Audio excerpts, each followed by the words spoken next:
दिल्ली प्रदेश Bharatiya Janata party के अध्यक्ष श्री विजेंद्र गुप्ता जी, प्रदेश के सह प्रभारी और बिहार में 4 बार विधायक बने रामेश्वर चौरसिया जी, हमारी बहन श्रीमती पूनम आजाद जी, विशाखा जी और आज के इस कार्यक्रम के संयोजक श्री अभय वर्मा जी, मंच पर बैठे हुए पार्टी के विभिन्न नेतागण और पूर्वांचल प्रकोष्ठ के इस कार्यक्रम के आए मित्रों, मैं सर्वप्रथम श्री अभय वर्मा जी को और दिल्ली प्रदेश के पूर्वांचल प्रकोष्ठ के समस्त कार्यकर्ताओं को इतना बड़ा आयोजन करने के लिए बहुत बहुत बधाई देता हूं, उनका अभिनंदन करता हूं।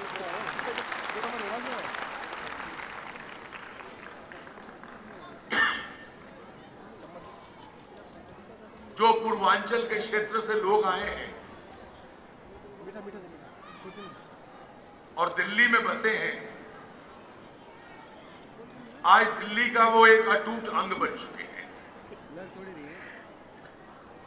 ये किसी भी समाज की आर्थिक प्रगति का एक अंग होता है कि जिस भी शहर में और जिस भी क्षेत्र में आर्थिक गतिविधि ज्यादा होती है, रोजगार ज्यादा होता है, व्यवसाय ज्यादा होता है, शिक्षा अधिक होती है, उस क्षेत्र में बाहर से लोग आते हैं और आर्थिक गतिविधि स्वयं लोगों को वहां खींच लाती है। सर्वप्रथम हरियाणा से लोग आए, पंजाब से आए, राजस्थान से आए, दक्षिण भारत से आए और पूर्वांचल के क्षेत्रों से भी आए और पूरे समाज का निर्माण करने में, उसकी अर्थव्यवस्था के ढांचे को खड़ा करने में इन सब का एक योगदान रहता है। और इसलिए समाज का ये अटूट अंग बन जाते हैं और इसका एक बहुत बड़ा लाभ और होता है। दूसरा लाभ इसका ये होता है कि जब एक प्रांत के लोग दूसरी जगह जाके बस जाते हैं तो देश भी इकट्ठा करने में, देश को समझने में, देश की एकता के लिए भी उसका बहुत बड़ा लाभ होता है। आज दिल्ली का एक आप अंग है और इसलिए आपकी जो भी समस्याएं, आपके लिए जो भी सुविधाएं चाहिए, किसी भी राजनीतिक संगठन के लिए ये अनिवार्य हो जाती है। आज ये परिस्थिति है कि इतनी बड़ी संख्या में आप हैं कि विजेंद्र जी ने ठीक कहा, अभय जी ने ठीक कहा कि केवल आपको वोट बैंक मान लेना अपने आप में पर्याप्त नहीं है। दिल्ली का नेतृत्व भी आपके भीतर में से उभरे और इसलिए हमारी भारतीय जनता पार्टी की भी अपने आप में ये पहचान होगी कि इस नेतृत्व को उभारने में, उठाने में, बनाने में और उसको मान्यता देने में हम अपना कितना योगदान कर सकते हैं।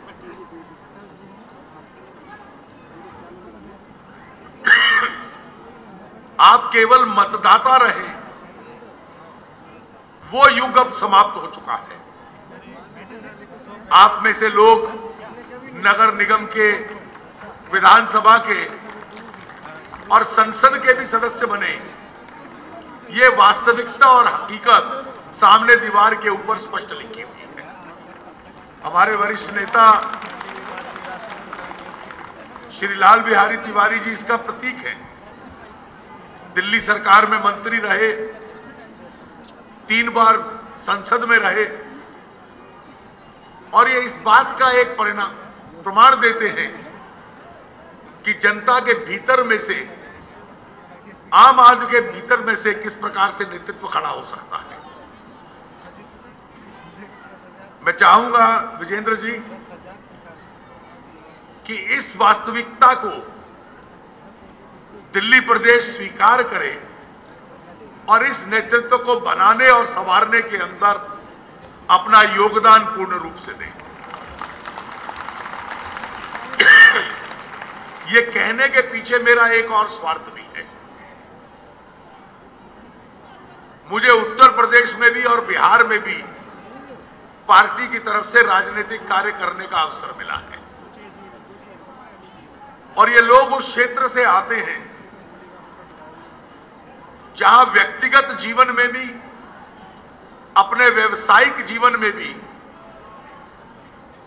परिश्रम कर लेना इनका एक गुण है। इनका एक दूसरा गुण भी है कि ये हिचकते नहीं हैं, ये आक्रामक हैं। ये किसी भी स्थान पर जाकर उस समाज को अपना बना लेते हैं। और इनका एक तीसरा गुण भी है जो विशेष रूप से पूर्वांचल क्षेत्र के लोगों में स्पष्ट होता है।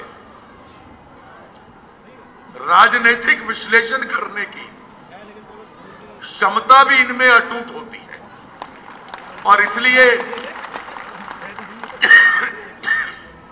विशेष रूप से जब मैं बिहार में काम करता था तो सामान्य कार्यकर्ता भी आकर जब चर्चा करता था तो कई बार लगता था कि संक्षिप्त में भी जो बात कह जाता था, कई बार हम लोगों को भी उससे सीखने का अवसर मिल जाता था। मैं केवल 2-3 विषय आपके समक्ष रखना चाहूंगा।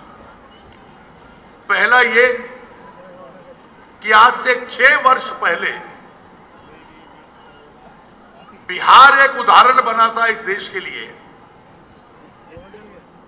जब एनडीए की तरफ से वहां एक सत्ता परिवर्तन हुआ। जेडीयू और भाजपा जो एनडीए के अंग हैं, नीतीश कुमार और सुशील कुमार मोदी के नेतृत्व में एक नई सरकार हमने दी थी। बिहार में केवल एक नई सरकार नहीं दी थी, लेकिन एक नया उदाहरण भी देश के सामने रखा था और वो उदाहरण था कि पूरे बिहार का राजनीतिक एजेंडा हमने बदल दिया था। बिहार में जात पात से ऊपर उठकर समाज और सूबे को संवारना है, अपने प्रांत को संवारना है, यहां विकास की राजनीति लानी है, यहां भ्रष्टाचार के खिलाफ कार्रवाई करनी है। वो एजेंडा पहले हमने बिहार में पहली बार दिया।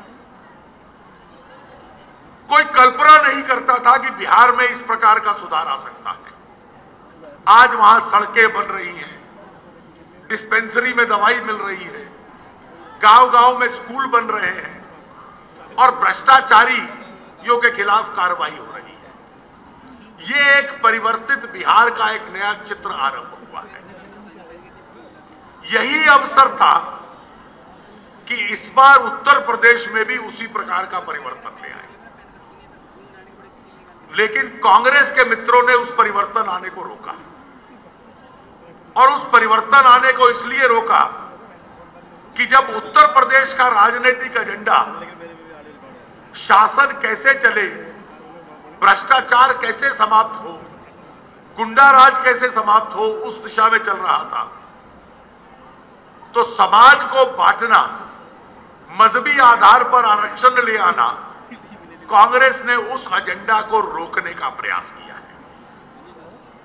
इसका भारतीय जनता पार्टी अपनी पूरी वैचारिक और राजनीतिक ताकत के साथ विरोध करती है और इस विरोध करके हम समाज को एक करना चाहते हैं, एक रखना चाहते हैं, इस आधार पे बांटना नहीं चाहते थे।